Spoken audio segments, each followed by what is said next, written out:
Assalamualaikum warahmatullahi wabarakatuh. Perkenalkan, nama saya Wendy Raja Sopian dengan NPM 2021020358 dan saya akan menjelaskan tentang UAS fikih ibadah. Materi ke-1 yaitu zakat. Firman Allah Subhanahu wa taala dalam Al-Baqarah ayat 267 bermakna, Allah mengundang kepada orang-orang yang beriman, nafkahilah oleh kalian dari sebagian hasil usaha kalian sesuai dengan nisab yang telah ditentukan. Dan jangan melakukan hal-hal yang buruk, apalagi memberi hal yang tidak layak dimakan. Jika kita mendapatkan rezeki yang tidak semua rezeki itu untuk kita, ada sebagian rezeki untuk orang lain yang dititipkan kepada kita. Di sini termasuk zakat. Zakat itu terbagi menjadi dua, yaitu zakat fitrah dan zakat mal. Wajib dilaksanakan. Orang-orang yang berhak menerima zakat antara lain: 1. Fakir, ialah orang-orang yang memiliki harta namun sangat sedikit. Orang-orang ini tidak memiliki penghasilan sehingga jarang bisa memenuhi kebutuhan sehari-hari. Kedua, orang miskin di atas fakir. Ada orang-orang yang disebut miskin. Mereka adalah orang-orang yang memiliki harta namun juga sangat sedikit. Penghasilan sehari-hari hanya untuk cukup memenuhi makan dan minum, tak lebih dari itu. Amil adalah orang-orang yang mengurus zakat, mulai dari penerimaan zakat hingga menyalurkannya kepada orang-orang yang membutuhkan. Mu'alaf, orang yang baru masuk Islam atau mu'alaf juga menjadi golongan yang berhak menerima zakat. Ini bertujuan agar orang-orang semakin mantap meyakini Islam sebagai agamanya. Yang kelima adalah rikab atau memerdekakan budak. Di zaman dahulu banyak orang yang dijadikan budak oleh saudagar kaya. Inilah zakat digunakan untuk menebus atau membayar orang budak yang mereka dimerdekakan. Gharim, orang yang memiliki hutang. Gharim merupakan orang yang memiliki hutang. Orang yang memiliki hutang berhak menerima zakat. Namun orang-orang yang berhutang untuk kepentingan maksiat seperti judi dan berhutang demi memulai bisnis lalu bangkrut, hal mereka untuk mendapat zakat akan gugur. Fisabilillah, yang dimaksud dengan sabilillah adalah segala sesuatu yang bertujuan untuk kepentingan di jalan Allah, misal pengembangan pendidikan, dakwah, kesehatan, panti asuhan, madrasah. Ibnu Sabil disebut juga sebagai musafir. Cara mendistribusikan zakat adalah dengan dihitung terlebih dahulu. Setelah dihitung ada berapa mustahik yang di lingkungan kita. Takaran zakat 2,35 kg. Zakat tidak selalu beras, ada gandum atau bahan makanan pokok. Waktu pelaksanaan zakat setelah tenggelam matahari di hari terakhir bulan Ramadan sampai pagi hari sholat Idul Fitri. Tetapi juga boleh sepekan sebelum akhir bulan Ramadan. Materi yang kedua adalah pemahaman imsak. Dalam Al-Quran mengartikan bahwa puasa adalah menahan diri dari memakan dan meminum. Dari segi bahasa puasa artinya imsak. Sedangkan pemahaman yang biasa dipahami imsak adalah batas akhir atau 10 menit menjelang azan subuh.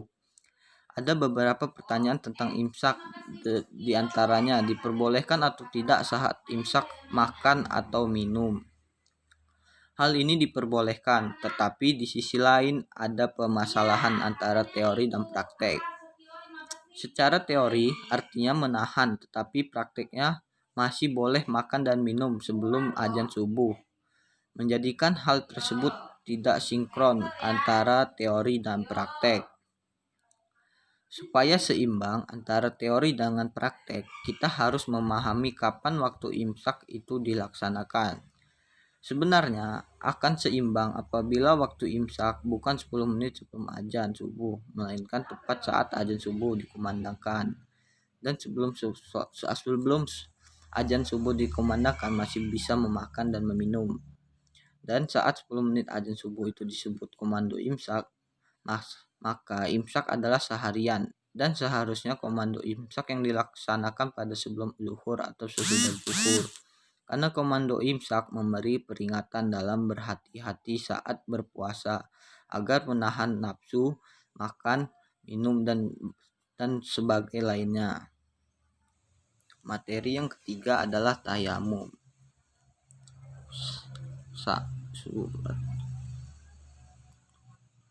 surat berkaitan dengan wudhu karena ia adalah pengganti wudhu. Waktu tayamum dilakukan apabila 1. Karena benar-benar tidak ada air. Bisa di saat kemarau juga. Karena sholat yang tidak diperbuat kena air, yang tidak boleh dipergunakan oleh air. 3. Dikarenakan ada hewan yang lebih membutuhkan air. Syarat-syarat tayamum adalah 10, antara lain ada tanah yang berdebu. Pastikan tanah dalam keadaan suci. Pastikan tanah belum pernah terpakai sama sekali. Tanah dan debu tidak tercampur atau terjemur dengan benda lain. Benar-benar dengan tujuan untuk tayamum. Anggota yang diusap dalam tayamum adalah wajah dan kedua tangan. Pastikan anggota tayamum dan tanah tidak terkena najis. Tayamum menghadap kiblat. Tayamum sudah mau waktu sholat. Menyempurnakan bagian tayamum. Fardu tayamum ada 5, yaitu memindah debu, niat, mengusap wajah, mengusap kedua tangan hingga siku, tertib antara 2 usapan, dan rukun tayamum ada 4, yaitu 1. Niat bersamaan dengan sapuan pertama. 2. Mengusap seluruh bagian wajah dengan tanah. 3. Mengusap kedua tangan sampai siku dan 4. Tertib. Dalam bertayamum tidak cukup berniat menghilangkan hadas saja, sebab tayamum tidak menghilangkan hadas.